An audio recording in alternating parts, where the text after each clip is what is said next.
Oh, what is going on, everybody? Welcome to NBA Live Before Lock. Do not adjust your screens. This isn't Sunday NFL Live Before Lock, although, well, it was a beautiful time. Beautiful times were had in those streets with my friend at Chris Bags. You can follow him at Chris Bags. You can follow me. Hi, I'm Eric at Eric Lindquist. A little bit of flippy floppy here. Greg's out for the day, and we got ourselves the after party, an hour coming up after this program. That is going to be Josh Engleman breaking down all the ins and outs. But I'm going to introduce Chris Bags first. How you doing, my dude?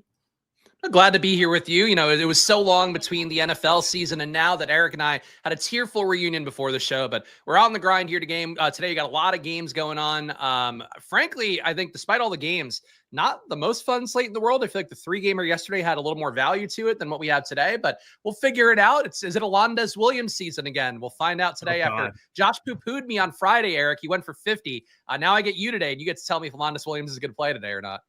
He went for 55, and I didn't even play Friday's slate, but I did hear about the legend that is 0.2% on Alondes Williams, or whatever the hell it was that went down. Some wild stuff on Friday, but obviously there's some wild stuff going on everywhere in the NBA, and we're going to break it all down for you here on this program. DraftKings, FanDuel.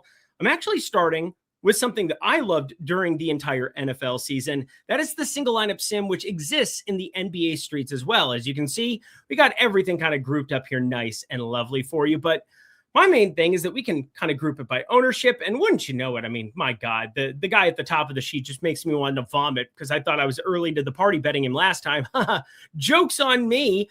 Thanks, Billy Donovan, for all of your work here. But we've got an interesting slate. Anything you want to bring up before we start breaking it all down? We got news. We've got, tons of randos. We've got teams tanking. It's going to be a good time. Yeah, I mean, I think the biggest thing for me right now is something I talked about in my Splash Play show earlier is just, what to do with Colin Sexton today. I saw him coming up a lot earlier with stochastic data. Seems like the minutes got nerfed a little bit to 25.5 minutes. That Chicago team the other day had the same situation with no Jaden Ivey, no Anthony Simons. They still didn't play Sexton a lot in that spot. I think there's a lot of situations like that today, and that's really been the case these last few weeks. The tanking stuff going on, the various trades kind of changing the rotations around. It's a lot of spots where, both stochastic and generally minutes wide, industry wide, making guesses on minutes for these rotations and how they go. And then you have teams like the Kings, where I think the fear of God got put into them the other slate because they had that call with Adam Silver and all the GMs. And all of a sudden they're closing games with DeRozan and Westbrook again. There's like weird things for every NBA slate. But this one, Eric, I feel like in particular, there's like some minutes I'm just not like, I don't think Sexton is guaranteed to get 25, but if he does, he's probably one of the best plays in the slate. And I think that's kind of everybody across the board today. I don't think anybody on any tanking team is guaranteed for anything. And I brought that up yesterday. I mean, I thought it was why I thought Russell Westbrook was an interesting tournament option, even though I didn't end up on a ton of him. I thought it was why you felt uncomfortable with the Keegan Murrays of the world. And Precious Achiuwa, double-double in like a quarter and a half. What a time to be alive. This is the stuff you have to kind of deal with on a day in, day out basis in the NBA streets. But I can guarantee you one thing with our data here at Stochastic, with everything that we've got going in the tools, I think you're going to be just fine over any long-term sample size. But don't dip in for one day, disappear, and just kind of expect for everything to pan out perfectly, because it surely will not, Chris Bags. That is true. I'm also just seeing that you sent me a DM before the show with Dukes and Nuke of the day. So thank you. Yeah, thank you for that. You're very welcome. And I fucked that up. And, that's neither here nor there. I was trying to send you the stream because I didn't know. Once upon a time in the dark ages, I was like, just in case, because we haven't done an NBA show together, which is kind of beautiful. It's kind of what you want. You guys want to hit that like button so Chris Bags and I can do more NBA shows together, down with the system, going down with the sickness or something like that. But what's really sick? The top of optimal percentage and Colin Sexton. You brought him up here from the onset. One thing that's changed, shooting guard, small forward. Another thing that's changed, the team that he plays on. He is no longer with Charlotte. He's now with Chicago. And Chicago, wouldn't you know it, they are not exactly trying to win basketball games, but they have no Simons and they have no Jaden Ivey, who's been atrocious the entire season. Has not been himself. I think he said so himself, but now we get a shooting guard, small forward, 4,600 Colin Sexton coming off of 15, 15, and 12 minutes the last three.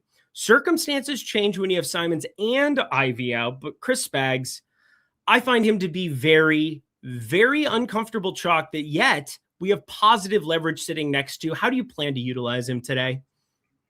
Yeah, I don't foresee being above the field on him just because I really do question the minutes. I get it. Like, he's shooting guard, small forward. That helps out a lot. I mean, he's been gunning out there. Last game barely played for Chicago, but had about a 30% usage rate off the bench. So he is getting kind of that Jordan Clarkson, that sixth man heater off the bench kind of role, the Cam Thomas role for Chicago. And, I'm sure people out there go like, oh, it's a revenge game against Charlotte. I don't know how much he cares about that given the amount of teams he's quickly racking up on his resume so far. But I think for Sexton here at 4,600, like, if you're going to give him 25 and a half minutes, he looks like a good play. The question is just, does he play those 25 and a half minutes? If he were to start, I'd feel better about it, but I don't think it's going to start. I think it's going to be a situation where he starts. I think it's going to be Yabu starting for Jalen Smith. And because Yabu normally starts, then you probably get Patrick Williams starting, be my guess. But it certainly could go that way, that Sexton earns more minutes off the bench, or I guess he could theoretically pick up a start and earn more that way. But I'm just not confident enough in it. So I think holding hands of the field at best is what I'm viewing for him. But I think I'd honestly rather die on the hill of an Alondas Williams value play that might not be as good compared to Sexton, who it just doesn't seem like they want to put him out there. If there was a game situation already with no Ivy, no Simons, they didn't go nuts on him, why would they do it now? Here's what's difficult. We've got three Bulls. The three Bulls pulling the most ownership are assumed to not be starting. Like, this is what's really hard about what's going on in the NBA right now and trying to do the best we can to give you solid analysis. I actually think relative to these three players, Nick Richards might be my favorite. I think there's lots of ways where Nick Richards could potentially play some more minutes. I think that there's lots of ways where Colin Sexton plays fewer minutes, but there's no question 1.06 fantasy points per minute, 4,600 shooting guard, small forward. He has so many things working for him, and our data really, really loves him today. I get it. I'm definitely going to be clicking on him for now. I think this is probably the other thing to bring up about playing Colin Sexton for right now. He starts at 8 p.m. If he didn't start at 8 p.m., I think I'd be happy to try to make some really concrete decisions on him at 7 and just maybe trim it the way that you're talking about. But I'm going to get an hour of extra news. We've got Philly, Indy, and Indy we'll get into with Nembhard now in, Washington, Atlanta, OKC, Toronto, and Dallas, Brooklyn, and Knicks, Cleveland. Those are 5 games starting where you're going to get a little bit of early information to figure out exactly how you want to utilize Colin Sexton and get this Chicago starting lineup, which I assume what we've got on the screen is exactly what we end up getting. I do think Patrick Williams is the guy who's most likely to start alongside Yabu Sealy, but I think Nick Richards might be in for a couple more minutes here, and I think he's underutilized right now at around 10%. And Colin Sexton, I'm not going to say appropriately owned. Our data likes him even a little bit more, but I do feel uncomfortable knowing that the guy hasn't played more than 15 minutes, and there's been at least one of those two pieces out for a number of it here, Spags. Yeah, I'm the same page as you. And I think with Nick Richards, I think the chat's really excited about him too.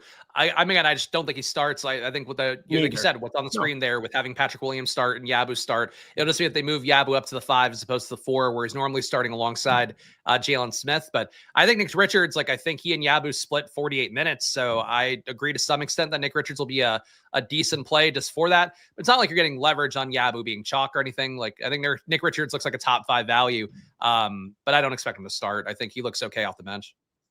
Let's jump over to Golden State purely because they're at 8 p.m. as well. Late swap, a big part of my process. And if you have the late swap tool, if you're signed up here at Stochastic, you simply go up to the Sims tab, see where it says late swap. That happens to come in a lot of handy, even on these sprint slates of sorts where it's just an hour. We only have an hour that we're going to be breaking down everything here. Both on DraftKings and FanDuel shorten their slate. I was a little surprised to see both kind of opt for the small slates on an 11 gamer, but such is life. It's the slate we've been given, and these are pretty good tournaments today. I look at Podziemski off the bench as kind of being the guy that I like the most that our data is identifying. We saw, 15, 17 potential assists for him last time out, a ridiculous allotment, taking on a New Orleans team. Yeah, he's at 6,200. Yeah, he's coming off the bench, but he's been north of a 1 fantasy point per minute guy. We're still without Steph Curry and no Kristaps Porzingis for this one. I'm bringing them up purely because they're at 8 p.m. Eastern time, Spags. How do you feel about the Golden State Warriors and Brandon Podziemski in particular?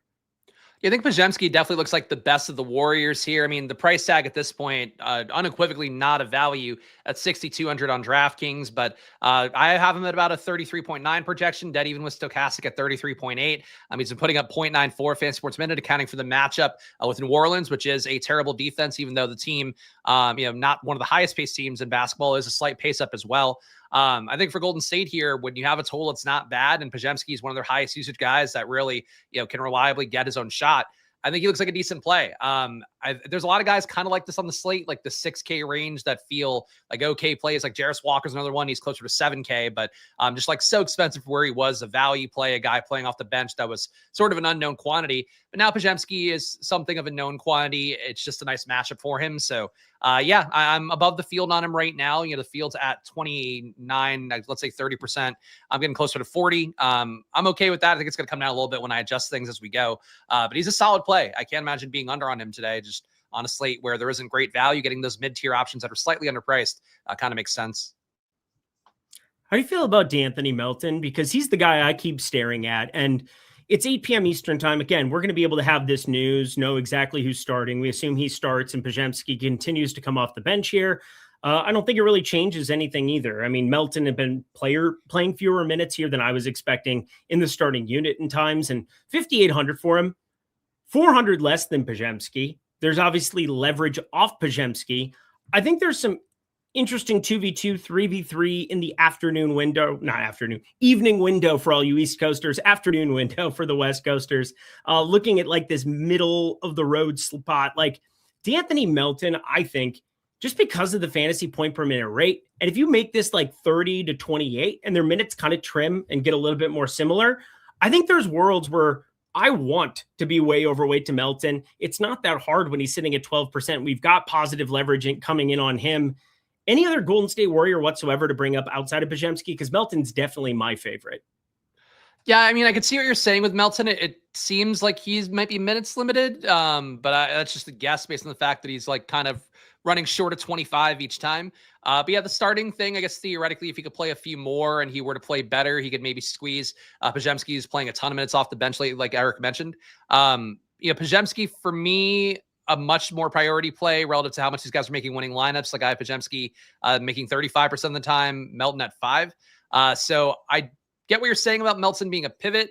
And he is a good per minute producer. I mean, he is producing better than Podziemski overall in every situation this year for the Warriors at 1.02 fan sports minute compared to 0.94 for Podziemski. But I'm not crazy about Melton. I feel like there are other guys I'm getting to in that price range. I think to me, it's either Podziemski here or Guy Santos and Moses Moody, and then just kind of move on. Draymond Green. I mean, who has fun clicking on Draymond Green in the year of our Lord 2026? Nobody? You need Steph out there. Otherwise, he's like a lost dog out there. He just doesn't know what to do. Yeah. Well, he passes it to guys who miss shots. That's not as fun. Yeah, he just also seems, I mean, his fantasy rates have always been worse with Steph off the court. Like, he just, I don't think, knows how to function in the offense. And, like, I don't think other guys don't rely on his playmaking quite as much. But yeah, no, Draymond, getting 28 minutes, he could theoretically do something if he were to try. I don't even know what the issue is for him. He just isn't good enough in those situations that aren't the perfect runway for him that he's known for 15 years, basically. So I'm kind of waiting for some of this news to roll in here from early on. We got Joel Embiid questionable. We've got Chet Holmgren questionable. We've got Daniel Gafford questionable. Obviously, those 7:30 p.m. Eastern time ones, those are going to be ones Josh Engleman's going to be covering. Oh, Daniel Gafford listed available as soon as I bring that up. Hilarious how that always works on these shows. But you know what? That's great. I'm glad we have that information to some extent, just because I didn't want to think about Marvin Bagley being in a bajillion lineups today. That would have been not fun, Chris Baggs. Different team, different circumstances. And, well, I guess same kind of deal because they want to tank. But let's talk about some spend up, shall we? Because we are waiting on this Joel Embiid piece, which, whether or not he's in or not, Tyrese Maxey is just crazy popular at the top end. Jalen Johnson, 10-8, still crazy popular coming his direction as well. Donovan Mitchell, James Harden, both of them pulling single-digit ownership along with Scotty Barnes, who isn't projected for a ton of minutes at 32.5 coming back. But I look down here in this tier. We've got LaMelo Ball, Jalen Brunson, even further down, Michael Porter Jr., 8,600, 8K above. There are some interesting tournament plays in addition to the chalk that exists with Maxey and Jalen Johnson. Who are you looking at spending up for in your DraftKings lineups tonight? I mean, definitely Tyrese Maxey, Jalen Johnson, the most appealing options, I think. For Maxey, the tough part is that if Embiid's out, he's going to probably come up a lot in ownership because the projection is going to take a jump up. He really hasn't been as good of a player. Like his fantasy points per minute, his usage, his assist rate all go down. You take Embiid and Paul George off the court. It kind of screams out to me that Maxey's just not quite as able to get a shot without the spacing that those guys provide. So for Maxey, it's really an interesting thing for him where I think he's a better play right now with Embiid in at 30% ownership. That's a good number. But if Embiid's out, he's probably going to be owned by half the field. You'll lose all your flexibility because the field's going to play him that much. I think that's where Maxey right now, I think a guy I want to be above the field on currently. But if he does end up with Embiid out, I think he'll be a little bit too highly owned, and that's where I'll come in under. But Maxey, my preferred option. He's the one I have the most ownership to out of all the pay-up options. If not him, Jalen Johnson, I think would be a close second. About a 23% ownership rate for me right now. That's more than enough for a guy, I think, at 10-8. But on a slate, though, there's only, he's the only guy above 50 fantasy points. I think if Embiid's out, then Maxey will join him there. But Jalen Johnson, rock solid play facing Washington. Obviously, high pace spot where they don't want to win. That all helps out Jalen Johnson, even though getting Kuminga in, I think not great for the usage overall. And Michael Porter Jr., I think would be the third guy thrown into this group. Okay. $8,600 salary facing Dallas. He played just short of 35 minutes the other day, which for Brooklyn, they're not tanking as much as the other team because they don't have as much reason to be doing it. So for Porter Jr., the fact that his minutes are coming up, I think is a good sign. And he's already popping for me a little bit with Stochastic giving him 31 minutes. So if he does get 34, 35 against Dallas, I think that could really pay off. So Maxey, Jalen Johnson, easy tier for me. If I'm not going to those guys, though, paying down for MPJ, for Ryan Rollins, I think for Kevin Porter Jr., same play to me. I think those guys all look pretty good if you aren't going to go all the way up. Alrighty, friends. We've got ourselves a couple super chats as we've talked spend ups. We've talked a couple of the key teams, and then we're going to get into some of the other value pieces that are coming up earlier, kind of working from back to front on this slate, kind of the way that, we're not going to go for that joke. Sean SX, $33, $1.99. How many min uniques do you recommend in FD and DK? I'm assuming you're just asking both of those. I don't really utilize it in NBA. I want to have more of my chalk consolidated. I don't want to go to 2. I think it's more viable on one of these slates that has, 7, 8, 9 games in it. But today I'm just running it normal. So I guess it's technically 1 because even when you keep it on 0, it's 1 that you're going to rotate around. You're not going to get yourself your own dupes. But how many uniques do you recommend here for FanDuel DK? Because in NBA Spags, 1. That's all I want to keep it at. Yeah, I don't touch the uniques. I mean, I think theoretically the rule of thumb would be is if you want to increase your spread of players, get different exposures and all that, as many uniques as you can fit while still keeping the ROIs for your lineup set positive is sort of what I would do. But for NBA, I think if you're controlling exposures enough, if you're setting max exposures, boosting some guys, things like that, or if you're just running your own data like I do, I think you're going to get unique enough that you don't need to do that. But yeah, I think unique's more important for football because you want to increase the spread there with the volatility. For NBA, there's some volatility, but not to the extent that you need to kind of account for it in the same way as NFL. We got Georgia. Pricks S 2630. That awkward moment, Jared McCain in OKC is the man. Jared McCain in OKC was nice, and then he got subbed out in like the 4:30 mark of the third quarter, never to be heard from again. And I had over 16.5 PRA.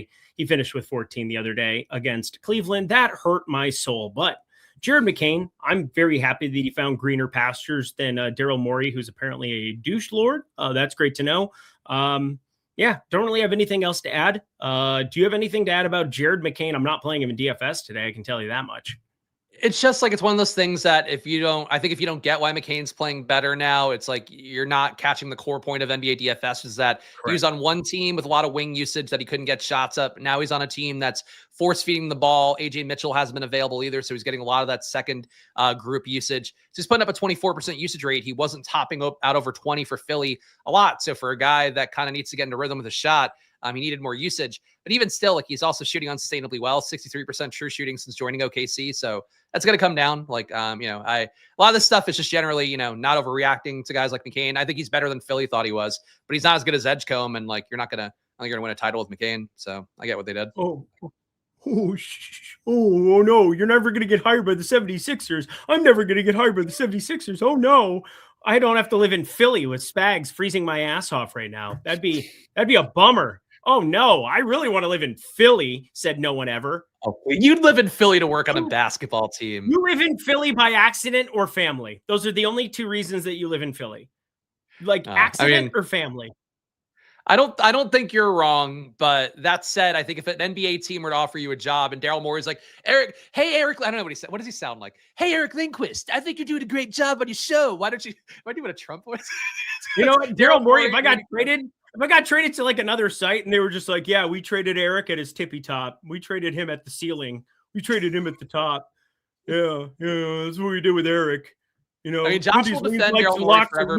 Lubricants and libations and what the fuck. Yeah, we traded him at the tippy top. Oh, great. You know the thing though, right, Eric, that like Daryl Morey reached out to Josh at one point. And that's why Josh will forever defend Daryl Morey, besides just his, much like Josh would be, I think, if he were a GM, like absolute mercenary level approach to things, like cutting guys left and right, trading them, lining them up, all over the place. So I think Josh likes him for that, but also because Daryl Morey indicated that he watched Josh's content. So I think that's part of the bias there. Well, never get a connecting flight in Philly. Just never go to Philly. I went to Philly for way too long. Ex-girlfriend, Philly, let me just tell you, snowballs in your head when you're wearing an Adrian Peterson jersey, they hurt because they're usually made of ice by dipshits who don't understand how snow works. Whatever is what it is. Let's talk about CJ Revenge Game. CJ Revenge Game. I really don't give a shit because McCollum, he is now starting for these Atlanta Hawks. So the more you look into McCollum, decent fantasy producer, decent amount of minutes that are coming his way right around the 30 mark. I don't love the fact that Jonathan Kuminga going to be available today. I don't love that Zachary Risache coming off the bench. I don't love a lot of what's going on here for CJ McCollum, considering he's 6,600 and we have negative leverage coming his direction. But could you possibly have revenge on Washington? Shouldn't you be grateful that they got rid of you? Shouldn't you thank your lucky stars you're no longer on that team this season? Yeah, I mean, and they also, frankly, they let him get the 50-point game that one time. They just let him shoot endlessly because he was kind of getting hot. And they gave him enough run out that I don't think there's a lot of revenge in his heart. And McCollum, too, is an NBA, Players Association president or vice president, whatever he was. He knows how it goes. So I don't think McCollum, if you're rostering tonight because of the revenge stuff, not the reason to do it. If you're rostering because he's starting or whatever, I get it. But he's also just been a 0.94 fantasy point per guy since coming to Atlanta. I think if he hits a ceiling, more power to him. But I don't think you're expecting that here for any reason. Let's take a look at the old props tool and see if we can find a little something. If you guys go to the video description box below, we have 15% off. Hopefully you took advantage of 75% off because that's lovely. But obviously there are 11 games going down tonight. It's going down. I don't even know the words to that song. It's going down. I think that's the one we all know. But I do know that if you guys look in the video description box below, the first link up top is 15% off to check out this tool. And I do think that there's some interesting angles. Both Zachary Risache, where I don't know what his minutes look like. This is a number one pick, Spags. A guy who is, without a doubt, over the last 6 years, number one picks. He is the outlier, the black sheep of the entire group. The one guy who has not panned out. We have under 3.5 rebounds looking pretty darn dandy for him here today as well. But thought I'd at least take a look here because you can go individually and look at players. Maybe you can't play them in DFS. Maybe you can't find ways to utilize them, but thought maybe CJ McCollum would look all right. Let's say maybe you think he plays 30 minutes. We can change this, and the model win percentage will change. If you give him one more minute here today, we have a 6.5% EV on 26.5 PRA at plus 112 and no VIG. So Spags, if you have access to that, there's an opportunity for the people, the good people of Atlanta, where the players play and they ride on the things every day, for CJ McCollum to maybe make them some money, except for I don't think Georgia has great sports betting stuff. But CJ McCollum, Kalshi, fire up some points, maybe a little something there. Yeah. I mean, look, I think using the props tool, good thing to do. I know people out there using a lot of the market-based stuff with OddsShopper previously, but now getting sort of proprietary bespoke projections on part of the betting markets. It works. Bespoke, is that good? I think there's proof of concept out there that this is working for other sites out there that have great data, as well as, Stochastic, the industry leader on that front. So you're hopping in using a method that works really well, and you're going to be able to get the best bets updated in real time. So good stuff over at the props tool. Yeah, it's really good stuff. Overall, wanted to bring that up for you. Show that 15% off down in the video description box below. You can also get your DFS stuff for free. We'll talk about that in a little bit here as we get closer to tip-off, as we get to lock for the people. But 34 minutes left in our show here. Let's get ourselves back into the DFS streets, which, again, now we've got everything all nice and organized. Luckily, we can just hit Data Hub and we can easily jump on over. I want to take one glance at FanDuel before we start talking about some of the early games and give them a little bit of love too. No discrimination here, Squirrel. Moses Moody, shooting guard, small forward, pulling a gobsmack of ownership and still not enough ownership. Jalen Johnson. I love the FanDuel slate today. I'm playing a little bit more there, Spags. Not a single player over 31% owned. That is fantastic stuff. We have an awesome opportunity to make some stands, to be able to utilize the data here at Stochastic on the FanDuel side. Anything that's standing out for you in like a very serious way over on the blue site? Over on FanDuel, I would say the biggest things that are going to jump out are going to be the optimal rates.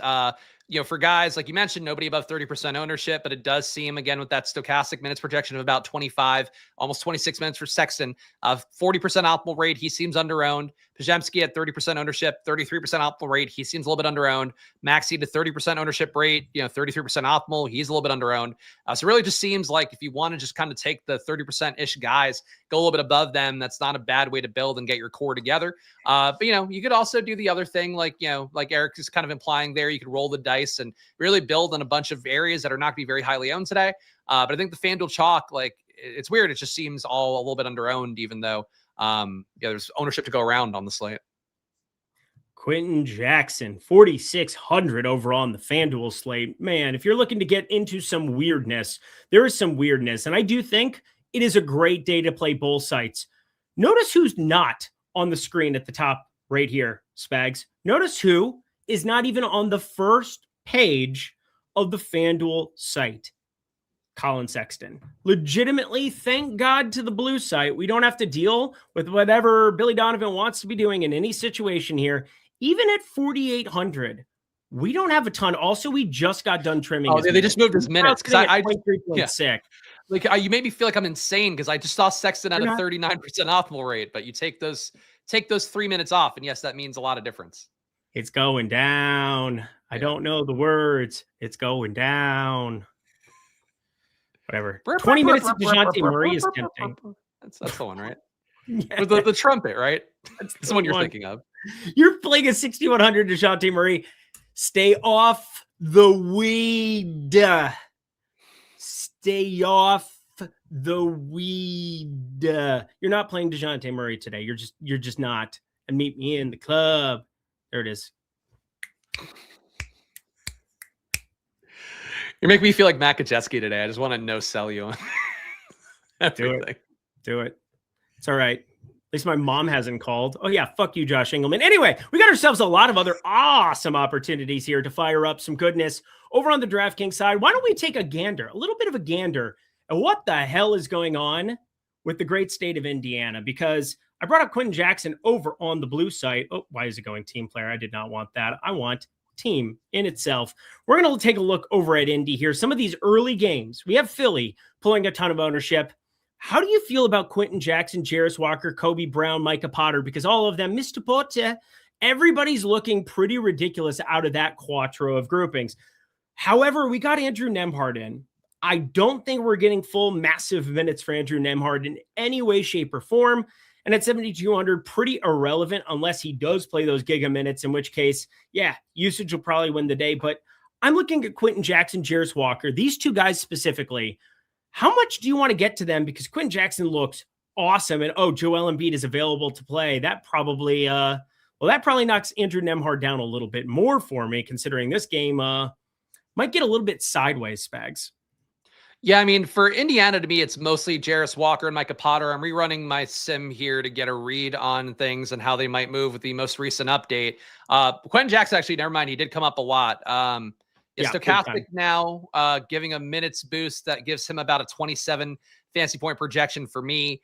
So let me see. So now Quentin Jackson is actually my most owned pacer. Okay, so that moved. But this is really a slate where I feel like it shouldn't be moving this much, Eric, and it's moving so much as we're doing the show. For Quentin Jackson, though, shooting guard, small forward, 4,400, he kind of looks like what Sexton did before, but a little bit cheaper. I think he's a better, he's not a better usage guy, but a similar usage guy off the bench. Similar situation of not being guaranteed a role, but also, a spot where I don't know there's as much opportunity as there is for Sexton with just the lack of guards they have. But Quentin Jackson, if he told me he played more minutes than Sexton today, I wouldn't be surprised at all. So I'm cool with it. It just seems out of the blue to be getting him as much as I'm probably going to get him now. Are the lyrics actually "Meet me at the mall, it's going down"? That's the lyrics? That can't be it. I was thinking of "It's Going Down for Real," which is a different one. It's going down for it. Yeah, that's the one. I like how we're like, me. We're like muppeting each other. Don't worry, everyone. I'll turn on the overlay at 7 p.m. I don't know what you're even talking about, Josh Engleman, but turning on the overlay. What are you doing with the overlay? Oh, turning on the overlay. I'll go fuck myself is what I'll do. Hang on 1 second. 1 second. You know what? There's that. That's tails. That's best ball. Oh, I don't even think we have it. Is it even in the Deeper Dive Live Before Lock screen? I don't even see it. Are you on the wrong scene? No, I know exactly where I am. You must be using something different, Josh. That's not fair. He's a baseball player. Would you prefer the word risotto? Would you prefer the word buzz? Do you know what that's from? No, I don't know these references you're going with here. All right, well, I'm going to just fucking hit this button and save the day.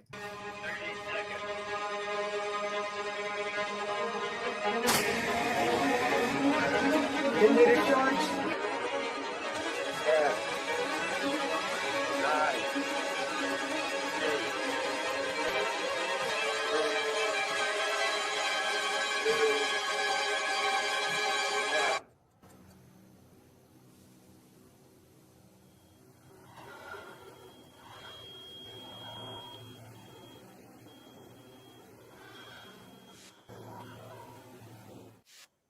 All right, Josh, how does it feel? We've got tails. You guys can check out tails down in the video description box below as well. We got a beautiful overlay going on for the people. But in the meantime, that was the nuke of the night. We have tons of options, tons of opportunities for the people, Spags, to make a lot of money, but only if you help them, only if you help them see the light. And I know a lot of your favorite guys are on this slate. A lot of the guys that I see you talk about on the Friday, Saturday, Sunday show with Eric McPherson, EMAC himself, with Greg on Fridays.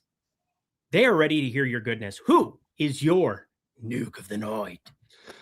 All right. I think we're going to go back to the well for the man that our favorite friend Josh Engleman poo-pooed on Friday. He's still coming up for me here. It is a little bit of small sample size ball. I question the usage a lot. Alondes Williams putting up literally under 20% usage in every game so far. One game he had under 10%, but he's coming up for me here. He's playing a lot of minutes in stochastic data and playing a lot of minutes in real life lately.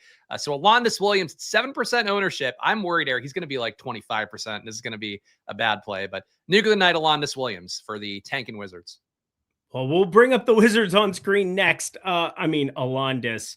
My Lord, I loved hearing that Josh got embarrassed. That was hilarious to me. But 4,300 point guard, shooting guard, 25 and a half minutes. Because why wouldn't Alondes Williams be playing more than half of the basketball game in a National Basketball Association game on February 24th? I mean, the tanking started early this year, friends. You might want to recognize the guys who have decent fantasy point per minute rates. But speaking of that, let's talk about a guy who hasn't played basketball in a hot second. I'm looking at the Chicago Bulls roster. Yabusele, Patrick Williams, Nick Richards. There is one thing that those guys all have in common. I don't think they're the greatest rebounders this side of the Mississippi, Chris Spags. You know who's a pretty decent rebounder who probably has fury in his heart at the moment? That's Moussa Diabate at 5,200. Charlotte, I don't see how Moussa Diabate at 5,200 should be absorbing a ton of these center minutes right off the bat. 0.96 fantasy points per minute, right around 30 minutes that we've got for his projection, 29. I feel very confident in him going up at the center position. Look how spread out this ownership is at this position. I know he's the second most popular guy there, but I love Moussa Diabate on this slate, Spags. Yeah, I mean, Diabate's price tag came down just from missing the few games for a suspension. So I think that's a fair one for sure. For a second, I thought you were going with something else weird there because you were setting it up in a way where you're going to talk about, I don't know. I didn't know where you're going with it, but Diabate, good pick. So I guess I'm surprised by you picking something good. I'll summarize that. Oh, Gee, thanks. I missed you too. It's so great to be back on Live Before Lock with your beautiful self. I will make sure we do this again sometime, like tomorrow. Well, the thing is, like, I can make fun of you here, but in reality, your Nuke of the Night is clearly the thing that you're best at. That and home run picks are your two things, I think. Anybody trying to critique you, you can always flex those in our faces. So I'll give it to you. I put my money where my mouth is, throw it out on the screen. That's not a rap song. I just thought I'd keep. It's going down. That's a rap song. This is what I thought you were rap. going DeJounte, because you were like, DeJounte sucks. And you're like, how about this guy coming off an injury? Like, where are we going here? Musa Diabate. Okay, good. Glad we landed there. How good would that be? Tristan Vucevic, the one guy pulling any sort of ownership here on the Washington side of things. They are AIDS as a basketball team. They just are. Maybe HIV. I don't know. We'll figure it out. Maybe early on. It's the early stages. So yeah, more yeah, we'll go HIV. So anyway, Tristan Vucevic, I look at him and I'm just like, man, 5K now. I get it. He is an unbelievably good fantasy producer, but he's going to play against competent centers. And they really don't want to let his minutes ramp up whatsoever. He was questionable coming in. I doubt we get a ton of time from him. In fact, I think Anthony Gill plays the most center minutes. That's why he projected by like 5 minutes going his direction. And this team doesn't actively want to win, whereas Tristan Vucevic can maybe help them do that by accident. So I like the Alondas Williams piece. I'm with you there. But is there anything else from Washington that you're mining out? No, I got nothing else from Washington. I mean, Vucevic, like a couple games ago, it seemed like he could have played more minutes, and then he had a couple blocks and steals in addition to producing really well, overall scoring wise and just fantasy per minute. And they were like, nope, we're done with that. And since then, he's not been playing that many minutes. So yeah, it's Anthony Gill there getting all the minutes. He's not a great producer. It's really a tough team because nobody on the team besides this year, Alondas Williams, out of all the guys who are active, Keyshawn George, Tristan Vucevic, everybody else under 1 fantasy point per minute, besides Champagnie, whose minutes have also been down lately. So I think it's Alondas Williams or bust. And if you told me you didn't play anybody from Washington because you thought Alondas Williams is a terrible play, I wouldn't begrudge you anything. It's, we have to all make our personal choices. My personal choice is not to play teams that are actively signing Leaky Black to deals. I kind of ingest threw that out over on X, but like Leaky Black is on this basketball team. What in God's green earth is going on? Well, technically he's in the G League, so he's getting ready to play for this basketball team. He does have one of the silliest names. Like his name's Malik, but like you see Leaky Black and it's like, that's just a silly name. That sounds like a 1920s guy that would have been part of the Chicago Black Sox. That's actually the funniest thing you've ever said. And I apologize that I only heard it at the very tail end because that was an amazing joke. It was actually jokes are best when somebody just tells you that they're good as opposed to laughing. That's how you know the joke is really good.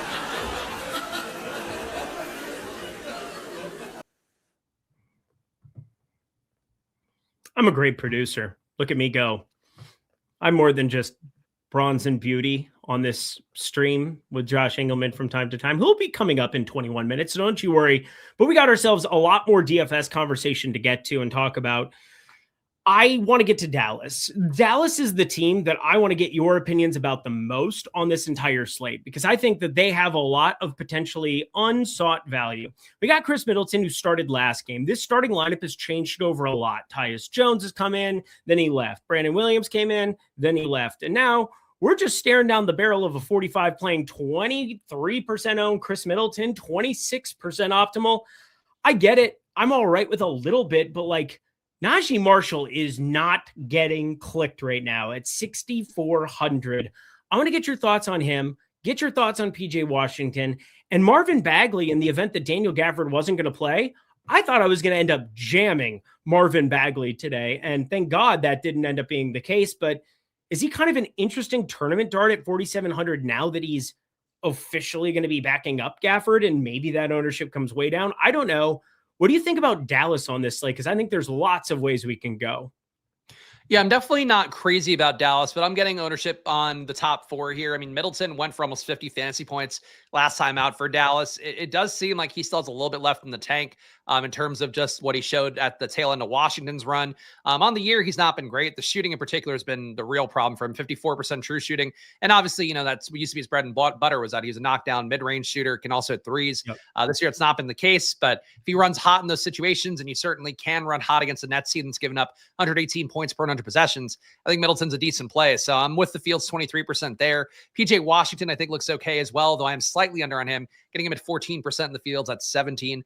Bagley a little bit above because at 4,700, he is technically a value on the slate. We just don't have a lot of those 3K guys that stand out. I agree with you that he would have looked a lot better, Bagley, if Gafford were out. But with Bagley getting the backup minutes, he's been productive enough on Dallas, been more productive in the Washington stint, and he should get back to about the 1.1 fan sports minute he's had this year. I think Bagley looks okay. Najee Marshall's the one I think is under-owned a little bit at 9%. I could see him being a 15% or so play for me based on the lineups I'm putting in right now. But yeah, for Dallas, I think not, to me, the greatest plays in the world, but they're going against a Brooklyn team that's not very good and still playing hard enough that Dallas, won't blow them out, but still should get easy enough shots. So I think there's a pretty good chance that something from Dallas makes a winning lineup tonight. The ownership's just not crazy, and none of them are screaming out, even though they're all pretty good plays.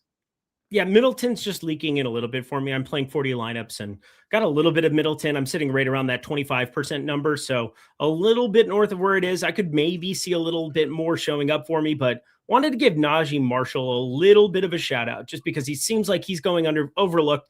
A lot of these 6K guys just overlooked on this slate. There's a lot of great tournament plays, both at the center position, elsewhere, where we can definitely get to them, including the guys on your screen.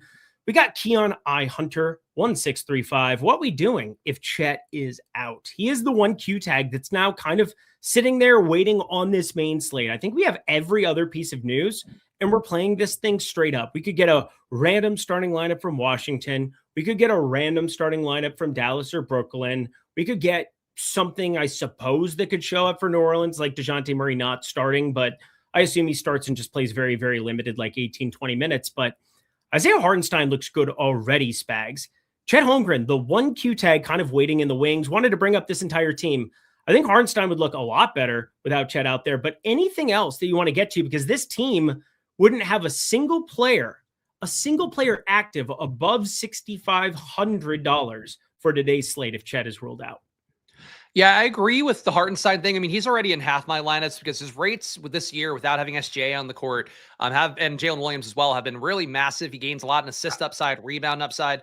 And, Chet's one of those guys that just doesn't gain enough in terms of his rates. So I'm tend to be a little bit low on him. And for Hartenstein, I think it's good to be up on him, whether Chet's in or not. But if Chet's out, definitely gets to be an easier shot for him to have the ball in his hands, create a lot of opportunity through what he did, frankly, a lot more last year, just kind of DHOs, screening, handing the ball off to guys. You're creating the cheap assists as well as getting some easy floaters at the rim, stuff like that. So I like Hartenstein now, and I'll like him more. Though the ownership coming up, frankly, not sure that my ownership can get much higher than him making about half my lineups right now. But for the Thunder, I think they'll all look a little bit better. It's tough for me because you have guys like Kason Wallace, who finally played well the last game for the Thunder, but now he's 6,500 shooting guard, small forward. It's hard to love that price tag given the fact he's been at 0.75 fan sports minute this year. He hasn't been as good as he was last year in situations without SGA.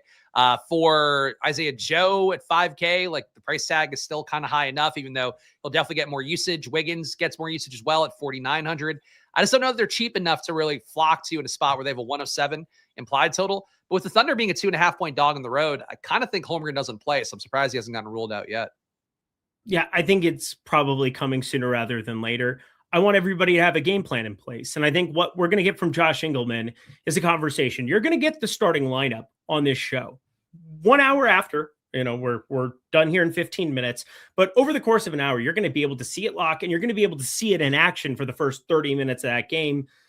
And I'd be a little surprised if it wasn't Kenrich Williams who got the start, but Jalen Williams might end up being the more interesting piece from a tournament perspective. 4,300 for him.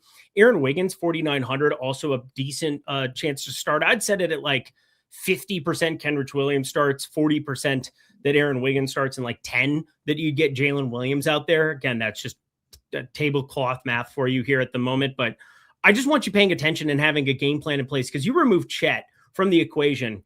That is definitely making everybody across the board interesting. Even a Kason Wallace, who I know we're at 32 and change minutes already, but shooting guard, small forward, he pales in comparison to a lot of other pieces on this slate. And obviously we've seen Sexton come down from our early update that we had about 30 minutes ago. I just want to point out that everybody on OKC looks somewhat interesting, but it really depends on that starting lineup. Yeah, I'm with you on that. And yeah, the case on Wallace thing, I think is really the toughest one because he really has been awful all year, but signs of life from him lately. So yeah, just a situation right now where I don't think anybody's going to come up that much. And I also think Wiggins would start over Kenrich if Holmgren were Okay. out. But I think it's something where we don't have enough pieces to know right now because you need that starting lineup. But I think Hartenstein being the one that looks good now, look a lot better. I think that's the easy thing to me that I would pin down right now, no matter what.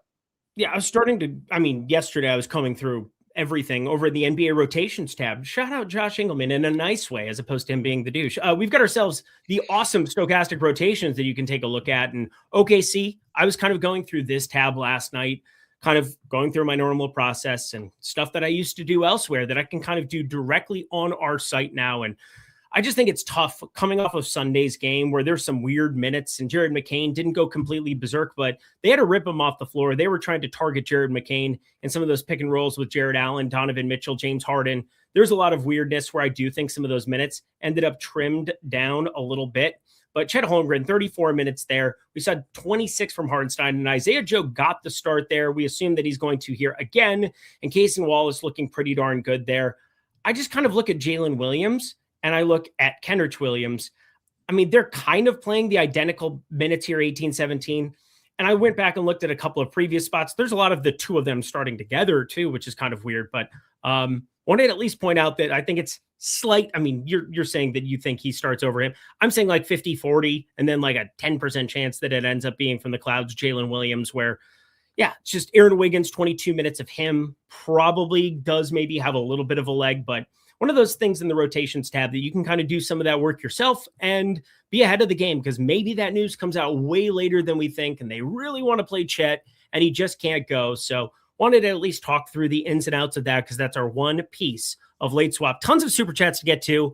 I'm going to start doing my actual job here. We got Mastermind Magruder 6851. And then I saw the FanDuel one from Del Toro. I'll make sure I get to that too. But favorite player at each position for DK high stakes single entry. We shall give him the goods here. Who's your favorite point guard play for DraftKings today, Spags?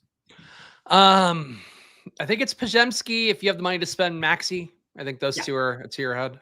Going to be Maxi for me. If you're trying to get different in something, Pat Spencer, as opposed to his brother who screwed all of us yesterday, to shooting guard Brandon Pajemski by a pretty noticeable margin for me. Yeah, Pajemski or Quentin Jackson. For me, still Alondas as a pay down option too. Small forward, Jarris Walker. Yeah, Jarris Walker or Quentin Jackson. You could play him here too. All right, we've got the normal Cavs starting lineup. Jalen Johnson, definitely a power forward for me on DraftKings. Yeah, Jalen Johnson, if you can afford it. If not, cheap guy, Micah Potter. Mid-tier guys, Jarris Walker and Guy Santos. I mean, 7,700 Zion with no Trey Murphy. What a time to be alive, and I'm still not getting there. What a time to be alive.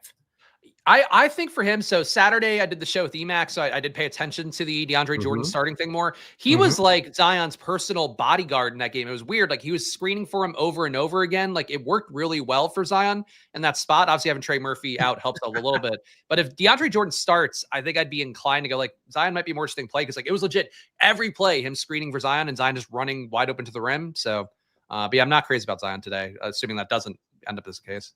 And it's a pretty flat center position. Again, brought that up earlier, but my guy Diabate, my favorite, Isaiah Hartenstein, also pretty darn close. Yeah, I'd go Hartenstein. Potter talked about him at power forward. He's center eligible. But if not, those guys, Diabate too for me. Shane Daly, $5 super chat. Thanks, Shane. Do we really have to think about DeAndre Jordan? Yeah, I said Jordan. Did I just say that silent J? I think I did. Swedish DeAndre Jordan, of course. DeAndre Jordan. No. Borka. That's what he always talks about. Honestly, I've been in this room since like 8 a.m. and I have not walked outside yet. I've not left this room outside of like 2 seconds. My wife needed something, but like, I tell you what, sometimes my brain just shuts off like it has in the last like 2 minutes and there's nothing you can do. DeAndre Jordan, he's from Holland, isn't that the Viet? Yeah, cool. FanDuel by position, new shiny thing. We're going to the GPP side of FanDuel, Spags. At point guard, as we're pulling everything up, Tyrese Maxey, somebody we didn't bring up before. We should bring him up now. He looks pretty good, but really, Casey Wallace on FanDuel looks way better. Yeah, he does look better.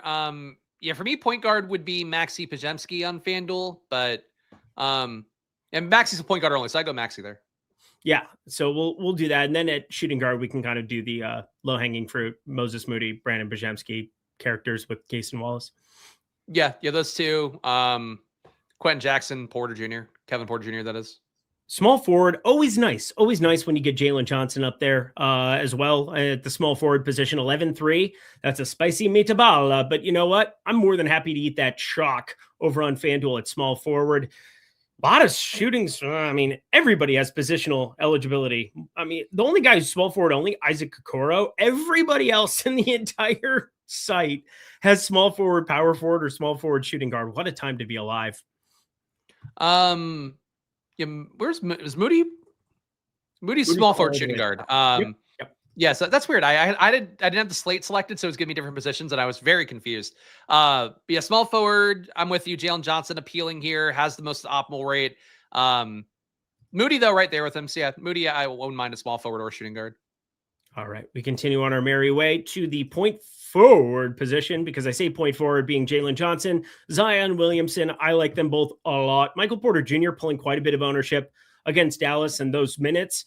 I will say I'm a little uncomfortable about Michael Porter Jr. minutes, but we only have him projected for 31. He played 35 last game. I think he's a great play no matter what, but I'm just pointing out that like Jalen Johnson, Zion Williamson, I really don't have a ton of questions about. I like MPJ. I do feel like he's generally more of a DK play because of the 3-point scoring. Agreed. But I do have MPJ well projected in my day to day. The fact he's coming up more on FanDuel, I wouldn't be under on him. Yeah. Oh, okay. Well, you can go under. He played 35 minutes last game. Like that's noteworthy. I think know. That's what I said. Just how people think about Brooklyn. I'm with you. Looking at center, Nicholas Claxton. How you feel about Nicholas Claxton chalk? Yeah, it's a weird one. He's a nice price tag at 6,100. I mean, your two optimal guys or most optimal guys are Claxton and Draymond. So center's kind of a dumpster fire on FanDuel. I would go down to Isaiah Hartenstein. I think he's the best center across both sites today. Oh, man. What a slate that we have before us. We've got ourselves 7 minutes. We covered all of the super chats, I believe. Yep, we got everything hit. Oh, Talon Peterson. Good value still? Question mark from you, Mitchell 7146. Why don't we pull up a little Talon in our lives? I'm going to say no, but I don't think he's active. I think he's back in the G League. Yeah, I'm going to say definitely no. Yeah, if he's in the G League, that seems like a bad opportunity to score fantasy points. He is in the G League. Yeah. So yeah, not a play today. If they had McCollum or Nembhard not active, then Peter might have been a vague play. Don't do that. Jonathan Bennett, 9396, $2. We got ourselves 2 plays at each position. DK just home nukes. We covered everything over on the DK side. Hopefully you were listening to that. Hopefully you just heard what we had dropping down there from that. But nukes, just to remind you of those, I ended up going the Diabate route, and you went Alondas Williams, the star of the Washington Wizards. Josh just came in. That's perfect timing for that.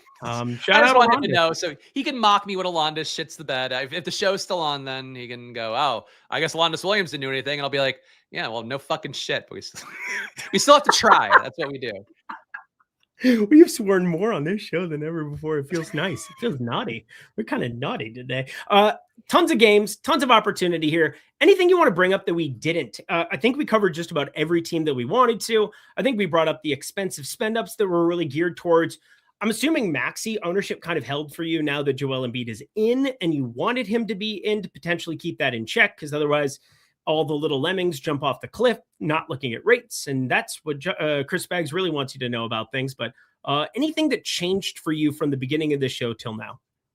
I mean, the weirdest thing is I don't have a single player above 50% owned. Like I normally have at least a couple guys getting to 60, 70. Today, it's really flat. You know, even the sim rates and my sim not coming up with anybody above 45% optimal. So it's a really flat slate. I just don't think we have slates like this too often. Maybe, you know, Josh, I know, this is a great job, much like you do, Eric, advocating for late swap stuff. So maybe we'll have some late swap things that come up. But right now, this is really a slate where I feel like more things could win than usual, and it's probably not going to be the mega chalk coming together. Yeah, I mean, there's not many slates that we get like this anymore. Normally, everybody feels comfortable. There's like one piece that's just super, super massively undervalued. I do want to revisit Washington for a second, because I don't think we really went in depth talking through like the Washington pieces, and you brought up your boy Williams and Vucevic. Is there anything else here that we think is going to absorb a ton of minutes? Because like Will Riley last night, when I was working through minutes, I had him at like the 27-28 type realm. And I was a little surprised this morning, kind of working back through it, trying to see what I missed. And I don't know if there's like a situation we've had like Trey Johnson, Keyshawn George, like these guys are so muted, but yet even the Will Rileys of the world, they're just playing such a gigantic rotation. And Jaden Hardy exists now. And like, I don't know what else could potentially break from Washington, but it's such a good game environment. What do you think about Sharif Cooper? Because this is somebody that I think if you gave him how many minutes he could have his direction, if they just trim Bub Carrington, who I mean, we've got at 25, 26 here. I don't know. Something else from Washington feels like it's going to break, and I just can't put my finger on it. I mean, it's hard to really like anything because, you know, you go through the minutes projection from Stochastic and nobody's above 26. Like Bub Carrington's leading the way at 25.7. Alondas Williams at 25.4. I think Alondas has the best chance to play 30 out of anybody on the team because he just seems to keep falling ass backwards on that. And that's part of why I think he's the play I'm willing to kind of die on the hill of to some extent tonight. But yeah, for the rest of Washington, they have like too many bodies. You know, nobody's particularly good. Like Jameer Watkins can play a lot, but he's not good. Jaden Hardy's playing blowout run. Will Riley can play 30 minutes, but he's also not been a great producer. So yeah, I don't know. I really feel like I'm going to die on the hill of Alondas Williams. Say to some extent, he's going to be about 40% owned by me. It looks like, but I don't think if you were to tell me again that you didn't play any Wizards, I think that's a totally fair thing to do because too many guys not playing anywhere close to 30 minutes. And that's not a great recipe. Yeah, I mean, we've got one game locking now. It's pretty boring.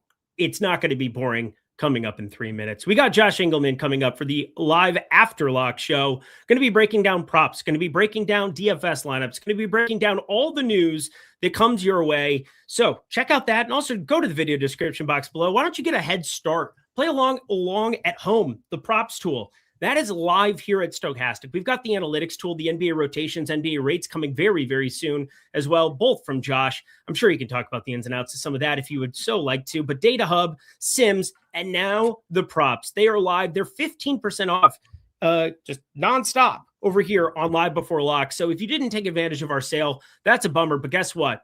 There are 11 games. There's a lot of value that's sitting on the board, giving you an opportunity to make some money, honey. So check it out. Talk about some of these games coming up because, again, just one is locking. We're going to have tons of opportunities to talk through all the ins and outs and tons of EV showing up on the board from an origination standpoint. You can blend along with the market. You can take individual games. You can change those rates. We talked about a ton of that. But FanDuel side, I got my lineups in here as well. DraftKings, I just finished up here. Hopefully I can finish one last tweak here as I turn it over to Spags. Who's going to absolutely fuck you tonight in your NBA DFS lineups? The most likely one is still probably going to be Alondas Williams just because of the fact that he is projecting for 6% ownership and I'm making a stand here. And I'm aware, you got to be aware when you're pushing the chips in on guys that are maybe not the best. I think that's the one I feel the most concerned about in my exposures. MPJ, I'm also above, like I'm 3x the field on, but I like him. He always pops in my data, so I can live with that. But yeah, again, because everything's so flat, I just didn't get anything that crazy today. So Alondas being terrible today, prepare emotionally. I am. Let's talk about the one guy that I didn't bring up throughout this entire show, who's absolutely going to be the guy who screws me in nearly 40% of my lineups. My second highest owned player, Kevin Porter Jr., 4.5 rebounds, sitting 5.7 in our origination station, 29.6% EV right now based on those minutes. KPJ up against Miami here. Davion Mitchell is officially in, which makes Miami a little irrelevant for me. But Milwaukee, KPJ, hey, I'm going to be rostering him. What do you think about KPJ on the way out? It may shock you to hear this, Eric. I prefer Ryan Rollins if you can get there. I think. Jeez, that is shocking to me. No way. You know that Bucks fans on Twitter hate Ryan Rollins? I see Josh making jerk-off motions on a guy. I hate him for that. Bucks fans hate Ryan Rollins. I think that Ryan Rollins is the reason that Giannis wants to leave. And it's like, you're not mad at KPJ, who also fucking guns relentlessly and isn't as good of a shooter. Like, I know Ryan Rollins didn't come with the pedigree, but he shoots well. He creates steals. He's got length. He's great in NBA 2K as well. Add him to the list. Him and Jarris Walker on my franchise, the Indiana Pacers right now, doing a great job. Ty Jerome leading that team. But it's really, Eric, it's all the guys I like in NBA DFS on my NBA 2K team. It's fantastic. What are you doing? You are playing 2K wrong, man. What are you talking about? We're a great team right now. We're swinging the ball around. We got Cooper Flag on the wing too. We're doing great. There's stuff. nothing better than way to early bury in the the season lead. when Chris Flag just like, I have 80% Ryan Rollins at like 8%. I'm like, what is happening right now? Why are we doing this? Why are we in Ryan Rollins jock strap right now? I never understood. We got to talk. Why are you leading the charge with like the 7th, 8th, and 9th men of your 2K team? Oh, we got Cooper Flag. Like he's like the pepper you put on top of your food. Well, so we made a trade. You mentioned Jarris Walker before Cooper Flag. So because the way that I play in NBA 2K is you get the big man screening for you. They fade out. They hit open threes. So like a stretch 4, stretch 5 is good. My starting lineup right now, Josh, you're going to hate it. Tyler Smith, who's not even in the league right now, is my center because he's a really good 3-point shooter and he's tall and can get some blocks. Jarris Walker is my 4. Cooper Flag is my 3. We just traded for Zach LaVine, who's very easy to shoot with on 2K. Full recommendation for him. And in point guard's Ty Jerome. And how could you go wrong with that? Ty Jerome's a borderline MVP candidate in this reality. Go follow me at Eric Lindquist. Go follow this idiot at Chris Spags over on X. Any final words for the people other than go, of course, go to YouTube. Make sure you type in Splash Play and you click subscribe. Yeah, no, I mean, just root for my NBA 2K team. It's going really well. The rebuild, we tore Indiana down to the studs. Now we got a lot of picks moving forward. Things are looking good for Indiana in the fake reality, if not in real reality. Let's leave I have no words. A very flabbergasted Josh Engleman is coming up next year on Live After Lock. He's Chris. He's awesome. I'm Eric. I'm okay at times. Josh would agree. He loves my mom. We'll get out of here. See you guys tomorrow. Have a great show. We out, yo. Bye. These boys. Clown show. Absolute clown show with these gentlemen. What's going on, everybody? Welcome to Live After Lock. I'm going to need a minute or two to deal with what we just heard. Was that real life? Was Spags being serious? He's starting a center that isn't in the league. He willingly acquired Zach LaVine. This guy's going to get fired from his 2K job. What is happening? What's going on, everybody? Let's talk some basketball, shall we? We got a lot to talk about. Chet Holmgren in, Alex Caruso in for the Thunder. And you've got me for Live After Lock. So you're here. There's, 1,600 of you at the moment. Hit the like button if you haven't done that yet. Subscribe to the channel. Hit the notification bell so you know when everything goes live. Follow me on Twitter. I'm going to put some background music on, if you guys don't mind. Nothing crazy. Something light. Something refreshing. Maybe night driving. What's that? Okay. We're chilling. We got some music going. We've got a bunch of games about to lock. Let's not forget about that. Big old pack of games. Wizards Hawks, 25 minutes. Mavs Nets, 25 minutes. Thunder Raptors, 25 minutes. Knicks Cavs, 25 minutes. We got a lot going on, folks. Let's talk about it.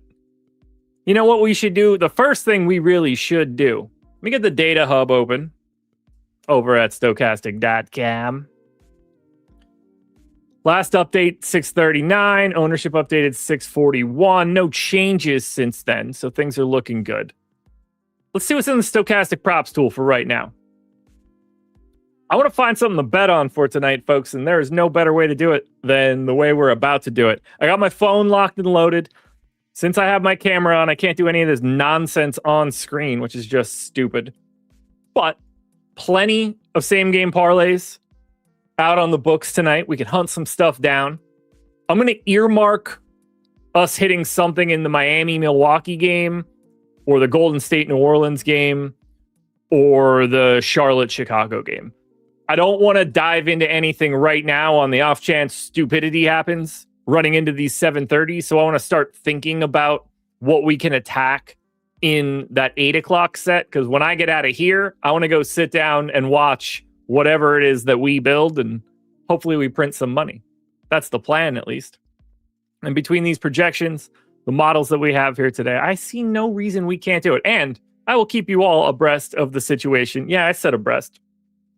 I can be civilized and say that, but I'll keep you guys up to speed on all of the news that's coming in. We got the Nets starting lineup: Traore, the Igor Demon, Michael Porter Jr., Clowney, and Claxton. Thunder starting Wallace, Joe, Dort, Holmgren, Hartenstein. And the Knicks will be starting Brunson, Bridges, Hart, Anunoby, and Towns. That's where we're at. Nothing too crazy there. I've got the data hub open. And when we get that next update, I will refresh, walk through anything that we see right here. But obviously, kind of tame. Only one game locking at 7 o'clock. I think we're in a pretty nice spot to try to hunt down a bet. So which one looks better? Was it the DraftKings same game parlay or the FanDuel same game parlay? And also, I want to get I haven't done it yet. I should probably get a King of the Court pick in. Dallas Mavericks will start Marshall, Christie, Middleton, Washington, Gafford. Just making sure we get that one out. And for the record, Washington, Marshall, Middleton, Christie, Gafford, already in the projections.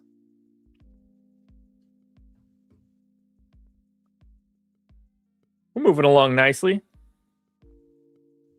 Did you guys have fun, Eric and Spags, tonight? Jack, let's hit this one. Oh, that's not the right one. Jackoff says Greg's at the State of the Union address. Yep, him and the hockey team are at the State of the Union tonight. Obviously. All right. DraftKings Sportsbook, same game parlay. Let's hunt something down if we can.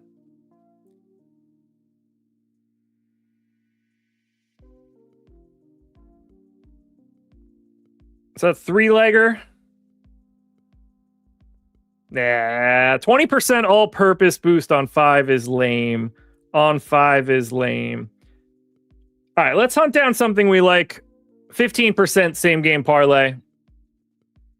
Let's see what we can find here as we get one more piece of news coming in, I think. Or am I crazy? Yes, we did. Wizards lineup.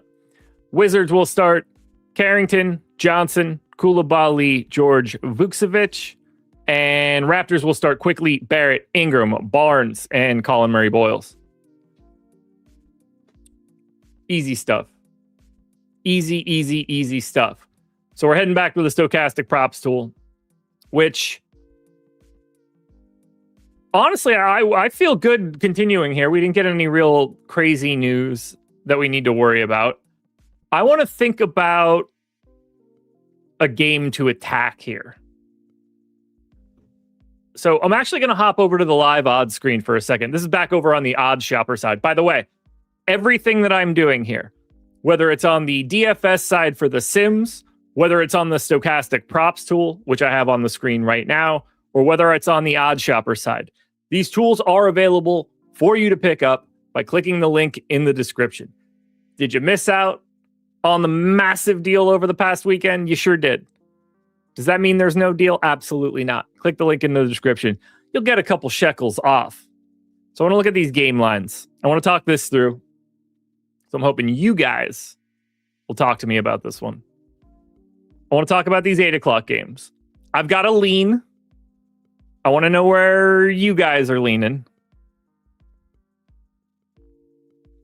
Let's start here, chat. Let it rip here. I'll be able to follow where we go.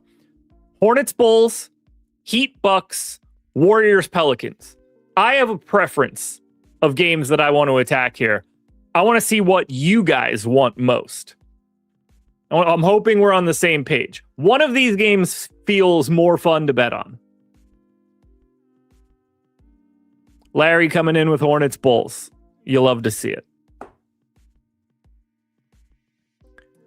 Suns Celtics, not one of the choices. Charlotte Chicago again. Oh, Bucks. Come on, guys. Golden State New Orleans. We're flattening back out. We were off to such a great spot there. Got another Hornets Bulls, which is what I'm looking for. I'm leading everybody to Hornets Bulls. That is my intention. One, the Charlotte Hornets are infinitely more entertaining now than they have been in a pretty long time. And two, I don't like the Bulls. And this could be a very fun opportunity to grab some pieces of Charlotte and sweat something good. Because the Hornets want to win these basketball games faux show now. And the Bulls are the Bulls. So let's find out what's available to us in the prop tool at this moment. Now, for right now, I've got this full bore 100% on our projections. Not a single inch at all of the market. You know what? I need to change this overlay, since I know these guys couldn't do it earlier today. Is there a fun... Does Laffy have a fun one that I could steal? The top rung? That ain't it.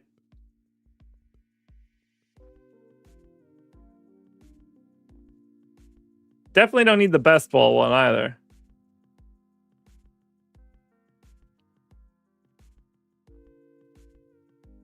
That's just regular StreamYard, which is definitely not it. All right, we're going back to what we had before. Download Tails, everybody. Link in the top corner. You can get the link in the description. Let's hunt this game down, shall we? I want to be on the Charlotte side. That should come as no surprise, given everything that I've just said. And we could take a peek right now.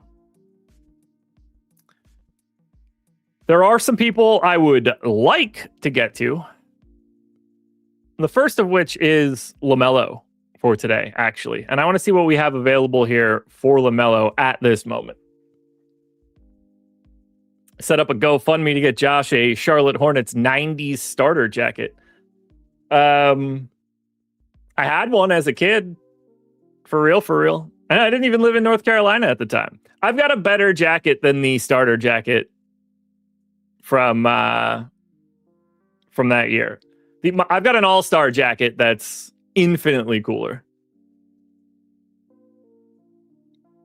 All right, so we've got a couple props that I am more than okay getting to here on the LaMelo Ball front. I just love this spot against the Bulls for him, and I just think he carves them up. So what I'm optimally looking to do is find one of these spots on DraftKings if I can. Best line that I can see on DraftKings of something that I would want to get to is right here. It's going to be over 3.5 threes. It's way better on Fanatics. Allegedly, I'm getting it at minus 103 at DraftKings. So that's going to be the first direction that I want to go. And I could bump that up a notch, open up that slip. So I'm going LaMelo Ball over 3.5 threes made. Let me get this one in here first.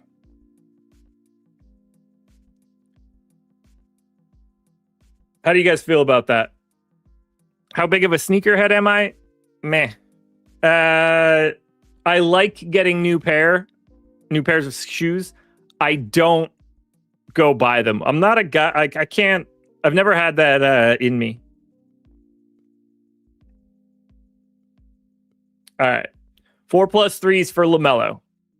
I would like to get another side from Charlotte.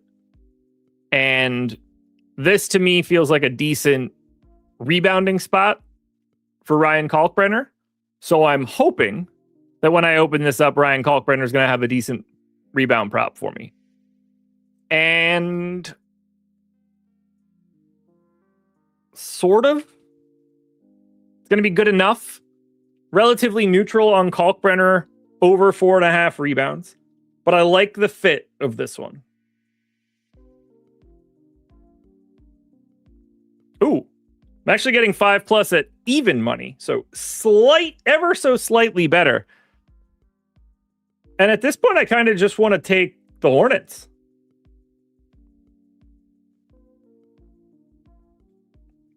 $15% same game parlay boost. How can I get this on the damn screen? Let me lock this in first and walk through what I've got.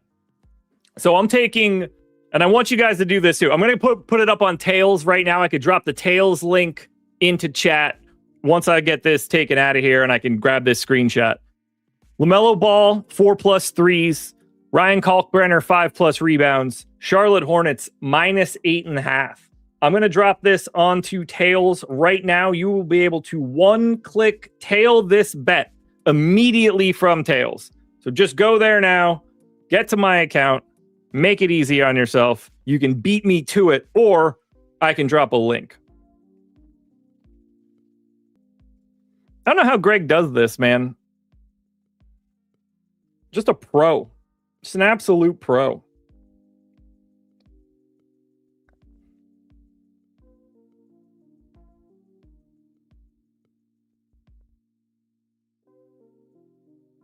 You guys better be joining me on this one, by the way.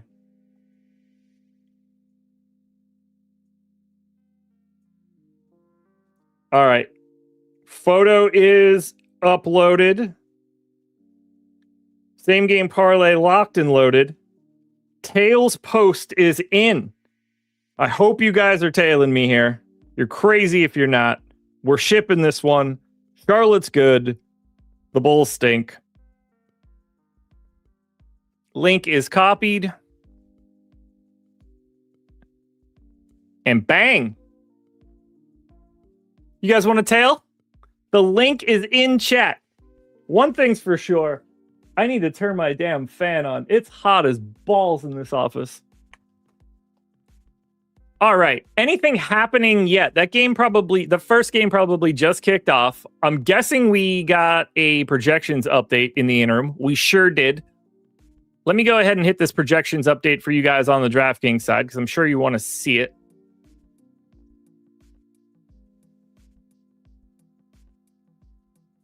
We are still quite flat tonight. If there's anything that you guys want to see on the DFS side, let me know. I'm happy to pull that up. I'm feeling pretty good about grabbing that Hornets bet. If you're not understanding what Tails is, I pasted the link into chat. I'm just going to pull it up on the screen right now so you can see it. This is the fun part. I posted that screenshot. This is the 15% same game parlay boost DraftKings has for today. Plus 575. You guys can see the bet tag right here on the screen.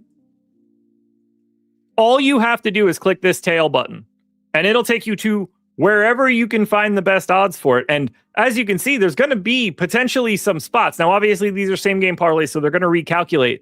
But you might be able to find even better lines somewhere else if you've got other boosts as well. But all you have to do is click that tail button and go to whichever sportsbook you're a part of, and you will get this. 23 flame emojis right out of the gate from you people. How long has this been up? 2 minutes? Just now? It doesn't even tell me time. It's been that fast. You guys are the best. Truly. Absolute best. Mentions 30 and a retweet. Thanks to Jake. Gotta love it. All right. FanDuel center. Hartenstein or Diabate. Ryan, I'll take a peek at that for you. It's FanDuel, so I don't know it off the top of my head, but I'll have an answer quick. Holy shit, it might not be quick.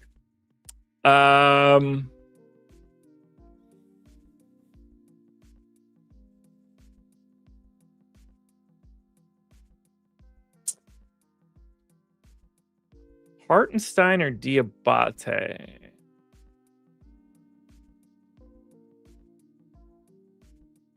Ryan, I'm going to say Diabate there for two reasons. One, it gives you a little bit of wiggle room on the off chance you need to move something around because you get the 8 o'clock start. And two, again, I just really like this spot against the Bulls.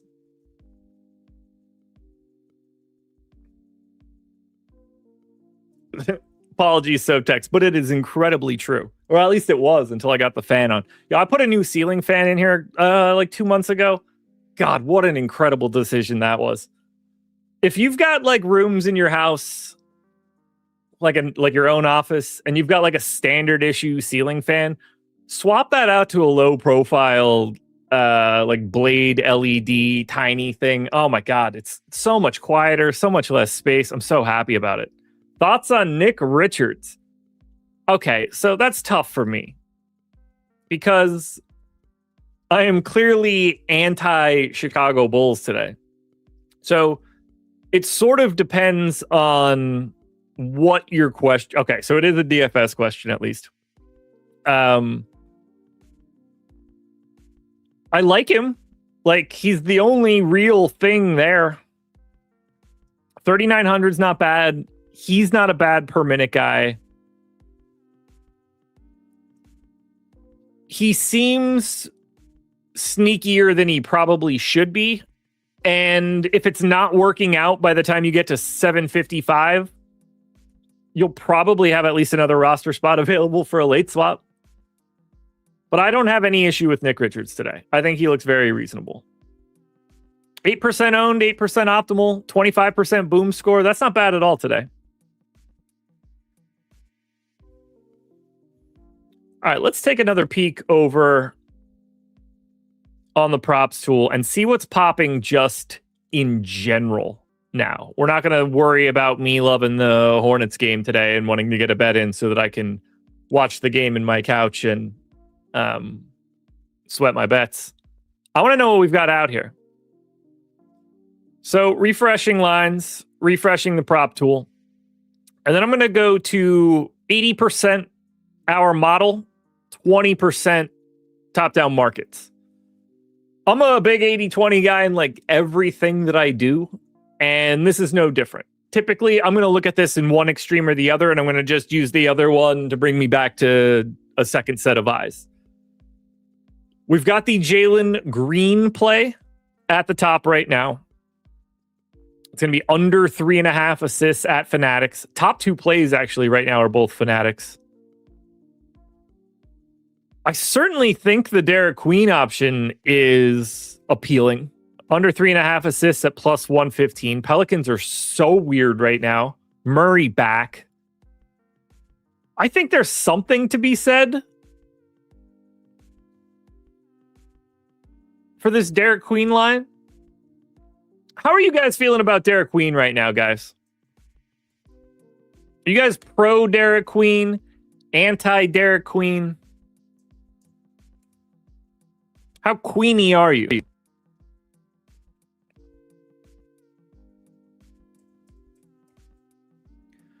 All right. Derek Queen assists rate so far this season. All right. I don't know about you guys, but there is at least a small trend of recent games not exactly being big old assist games for Derek Queen. Bagel 4, Bagel 1, 3. So he's won this bet 1 out of his last 5 games. Now, that is not at all how I look at this kind of stuff. But that trend line is unequivocally on its way down.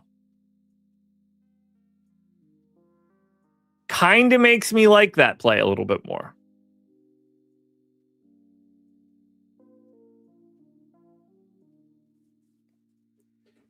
Plus 115 at Fanatics.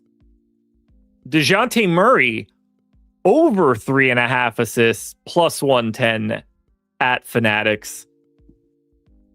I'm going to see if I can grab both of those bad boys right now as a quick two-legger. Because I like them both in the grand scheme of things.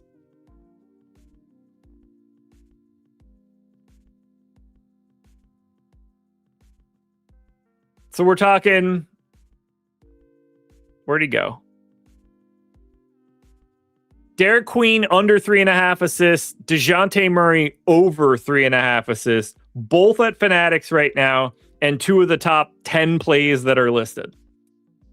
You can't tell me that's not interesting. Although I do kind of expect DeJounte Murray to shoot every time he touches the ball.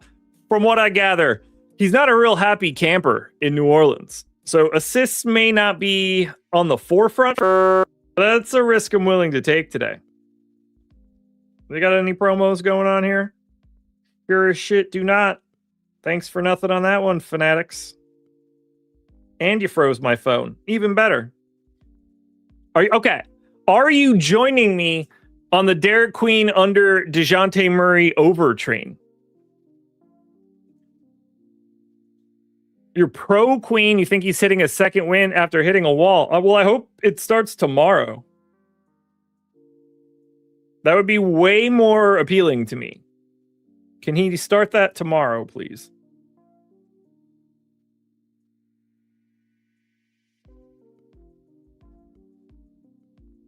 All right, let's get this assist prop in. Then I'll drop this one on tails as well. That's going to be Murray 4+. And that's going to be Derek Queen under 3.5.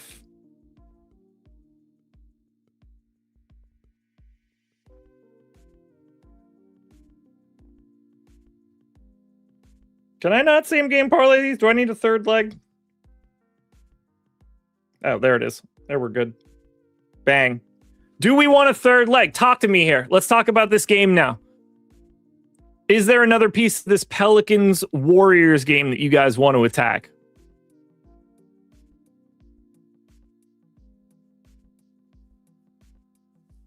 Are we looking at anything else at the top in this game that we're looking for? Pels-Warriors. By the way, guys, 3 minutes to go until 7:30. If you're trying to get any late swaps in for these 7:30 games, now is the time to do so. New Orleans. More New Orleans. It's all DeJounte Murray and Queen. I already have a third leg. Thanks, though. Andrew, that's pretty damn good. I don't hate that at all. By the way, I don't know if you guys like this or not, if you even hear it well. This light music in my ear is dreamy. I wouldn't mind grabbing Zion here. Oh, you guys are going to hit chat shortly. Nothing popping for Zion on Fanatics. Just probably is like belt loops. Okay. Over 15.5 points plus rebounds for Draymond is plus 11% EV on Fanatics. I'm going to go ahead and grab that and round this out. So that's going to be Draymond Green. Over 15.5 points plus rebounds. We have it projected at 17.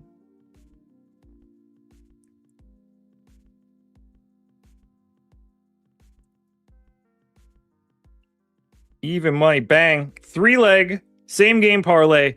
Plus 730 here. Sign me up. Let me get this posted for you guys.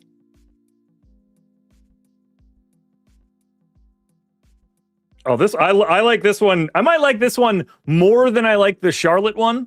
And I wanted to bet the Charlotte one the moment I got here. So let's get this one up as well. I'll share that link in chat so you guys can sweat this along with me. Because that's the best part of this.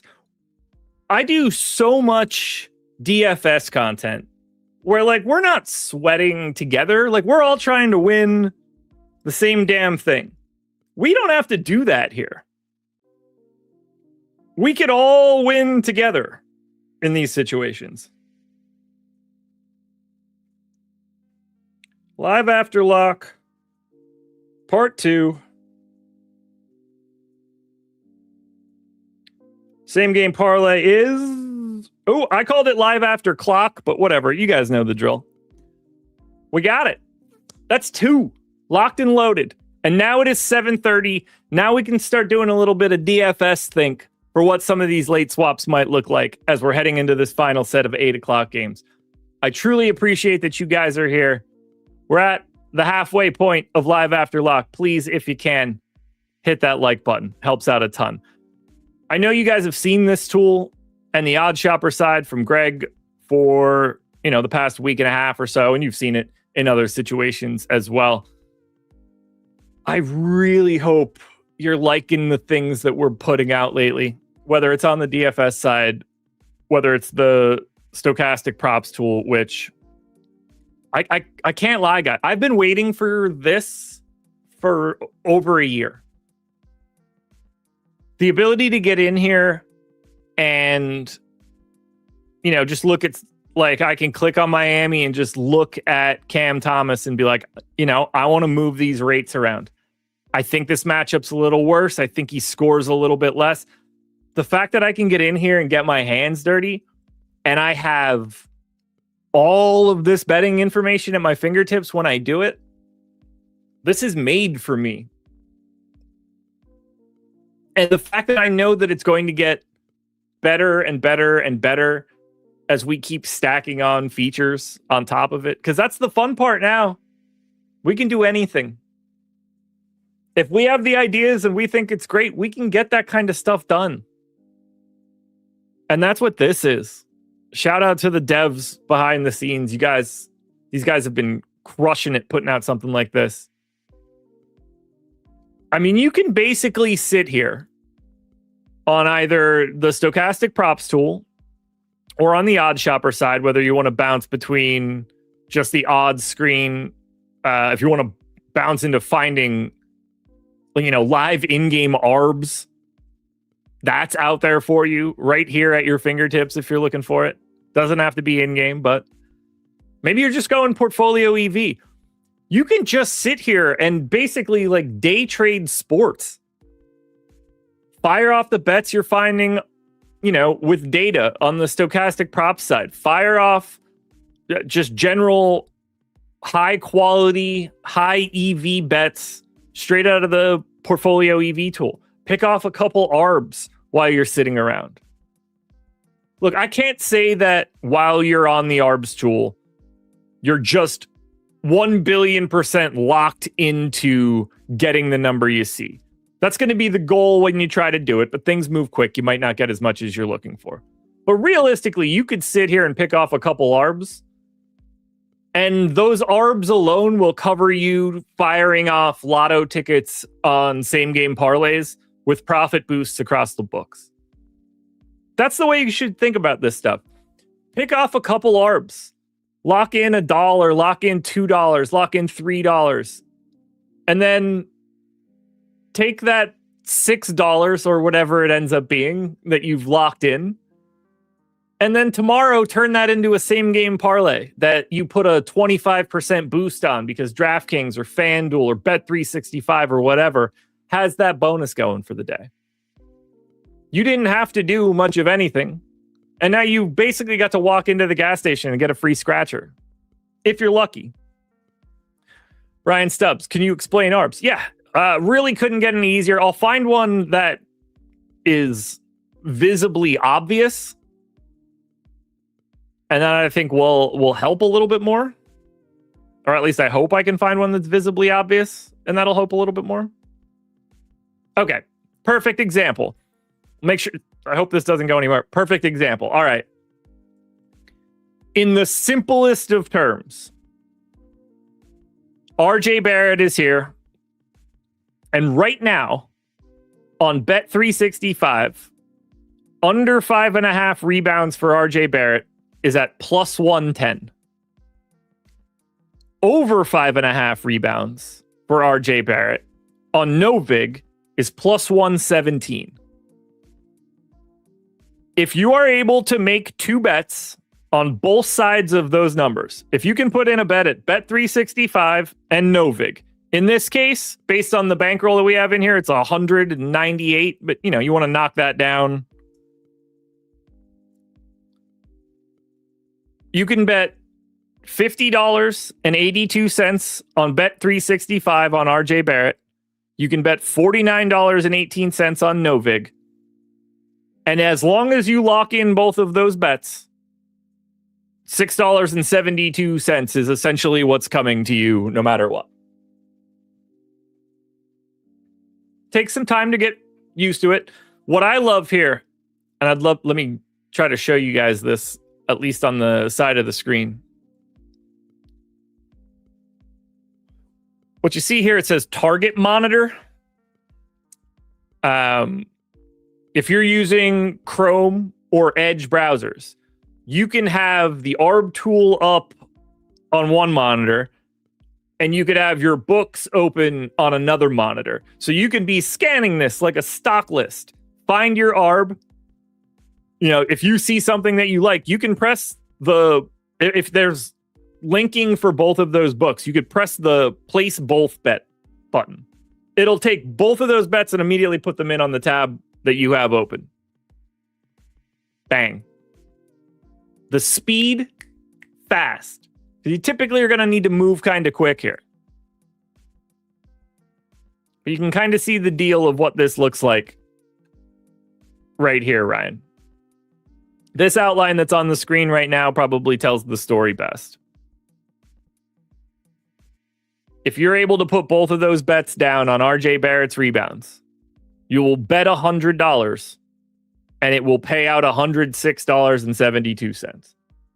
We're getting some lineups. Let me hit those for you guys.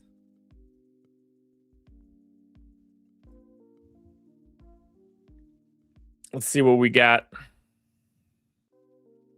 All right. Michael Porter Jr., Ryan Rollins, AJ Green, Kyle Kuzma, Miles Turner, Giddey, Okoro, Williams, Buzelis, Yabusele. Pelicans will start Murray, Jones, Bay, Williamson, and DeAndre Jordan.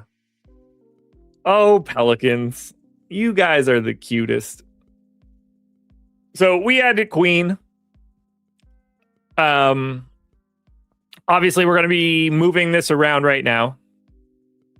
You know, realistically, if we want to talk this through a little bit on DeAndre Jordan before this update hits, which should be coming in imminently from the men behind the scenes. We had him at 0.98 fantasy points per minute before.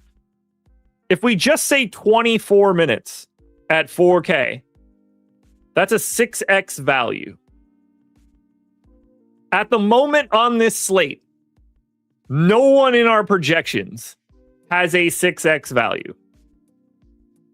Quentin Post is at 5.48. So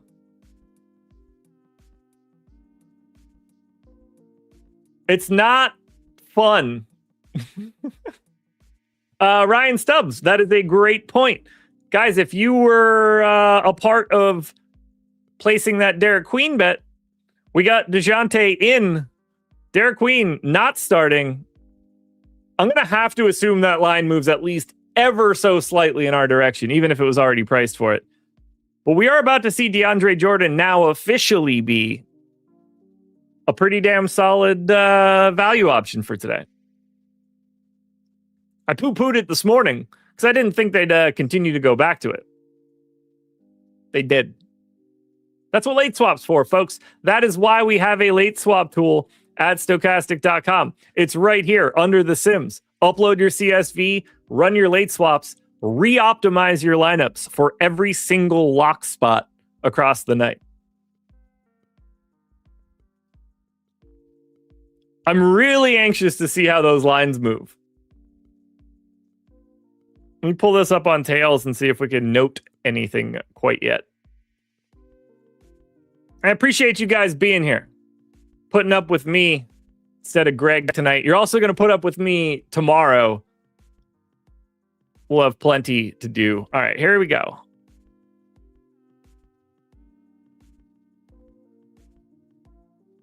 I'm going to split this, or I'm going to bounce back and forth here. See if we've seen any updates. Because our odds screen is hella fast. Is Jordan a better play than Richards? Yes. Well, okay. As long as you project DeAndre Jordan for 22 minutes or more, he's going to look fantastic. All right. Let's look at DeJounte Murray. Assist prop.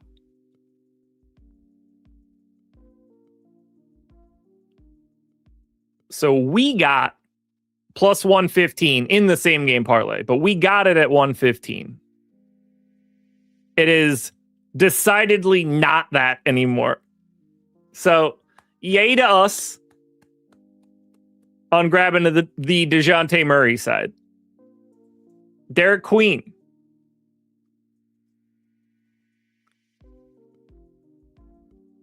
We got, it was sitting at 120, under 3.5.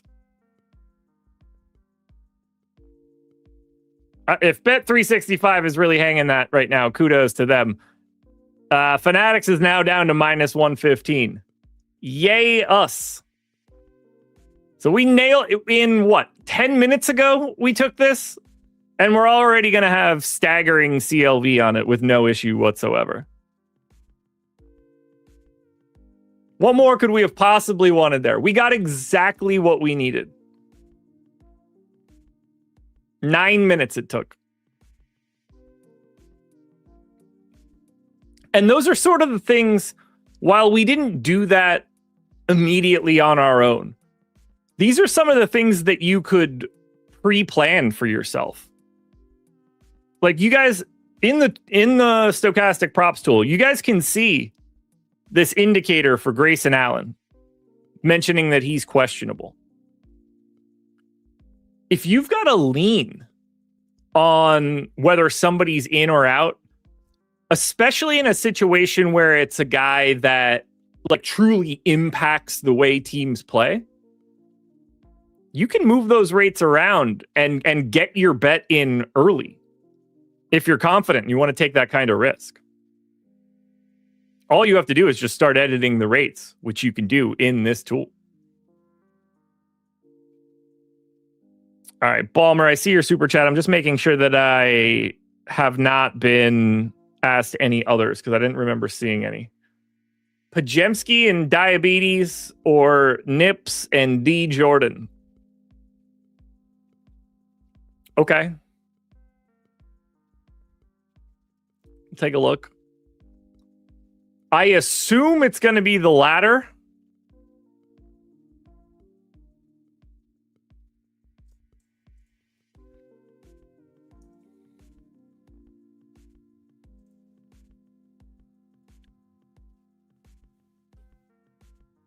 Oh, man.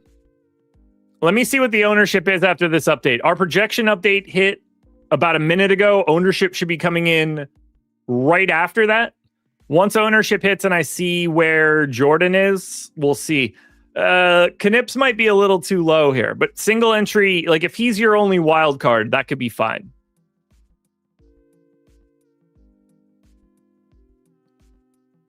Okay, we gave DeAndre Jordan 22.9 minutes. It makes him the third best point per dollar play of the slate, and it does slot him ever so slightly ahead of Quentin Post. Also, it's hysterical he's 4K. What a silly price tag. I just assumed he was cheaper. He should be cheaper. I certainly don't understand that at all.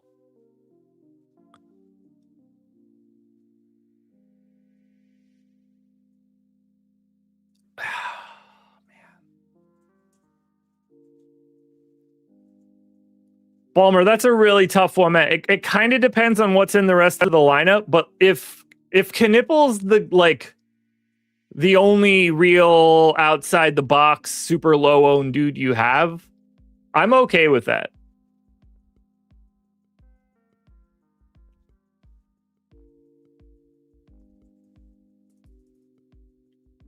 So I'm assuming you have Khan in at guard, and then you have at least 7,400 remaining. Which means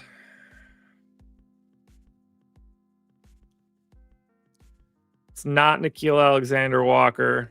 It's not Tyler Hero. Yeah, I don't hate it. Knipple DeAndre Jordan for me.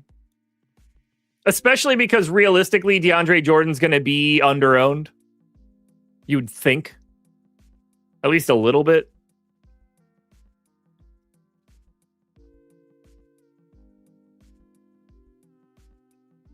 I think that there'll be a little bit more utility on DeAndre Jordan in a situation like this.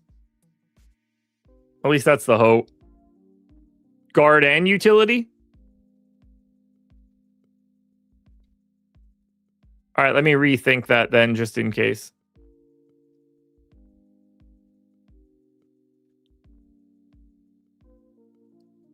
No. No. No. Nah, still good. I still think Knipple's interesting enough there.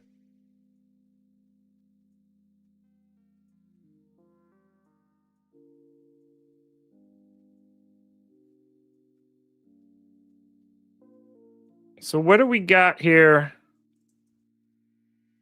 Wow, okay. Yeah, look. We've got DeAndre Jordan in for 22.89 minutes. And I think that's reasonable, but I wouldn't want to give him much more. He's DeAndre Jordan. Like, they can do absolutely anything. Queen is here. 3 rotations. This could be it. I wouldn't be surprised if he plays 18. He could play 28 plus again. Like, there is absolutely upside in that minutes number. 26.5% boom score.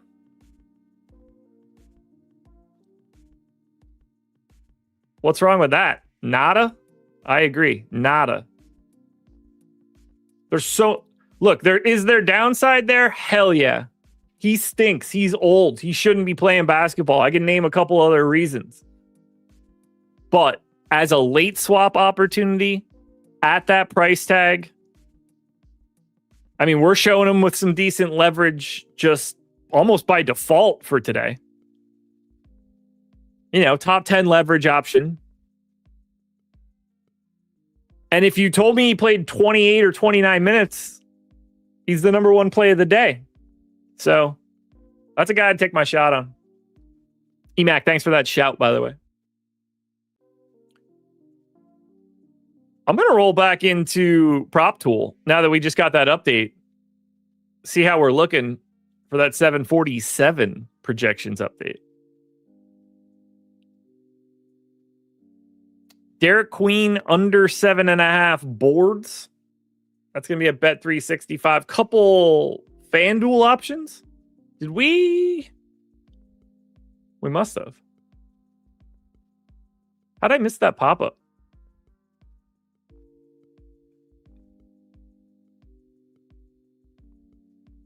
Apparently I didn't miss that pop-up. Underdog, how about you work Twitter? Just show me the news I'm clicking on. All right, good enough. Let's think this through here. Is there anything we could build super lotto tickety? That might be a better job for PEV right now if we've got any interesting underdog options. Whew. Pods under 1.5 threes at Novig would be an interesting sweat for what today is, at least.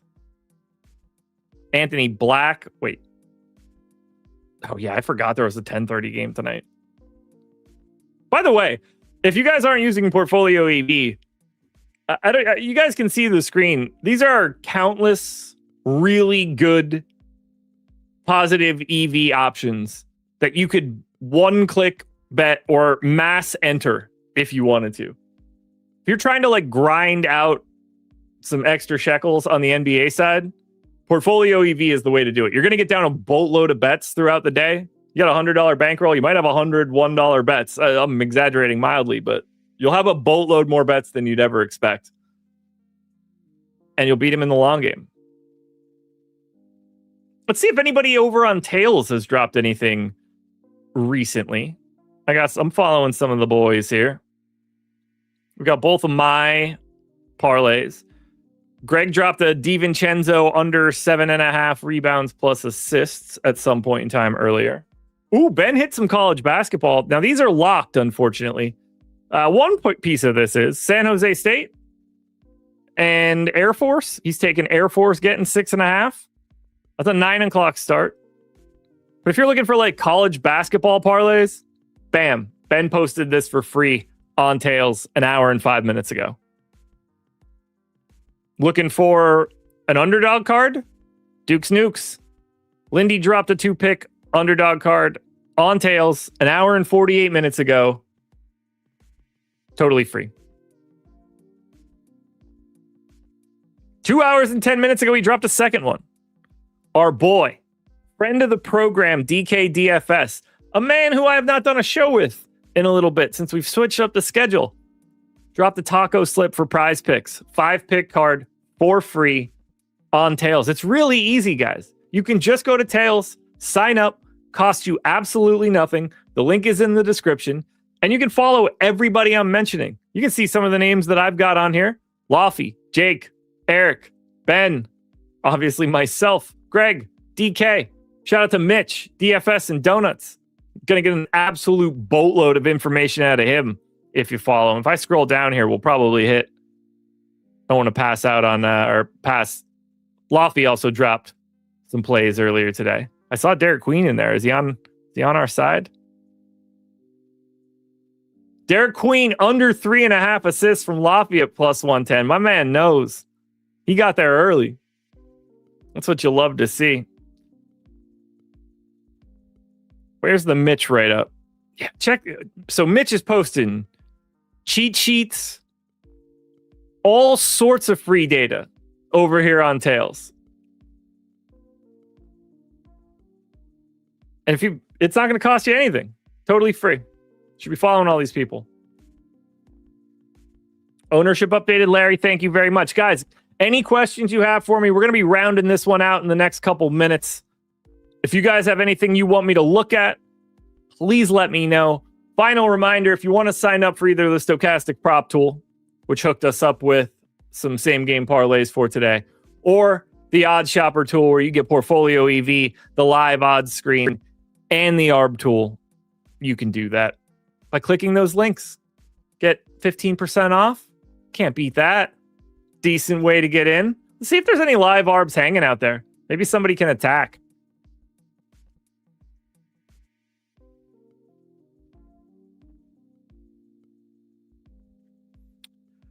Like, here's another great example for anybody that was looking.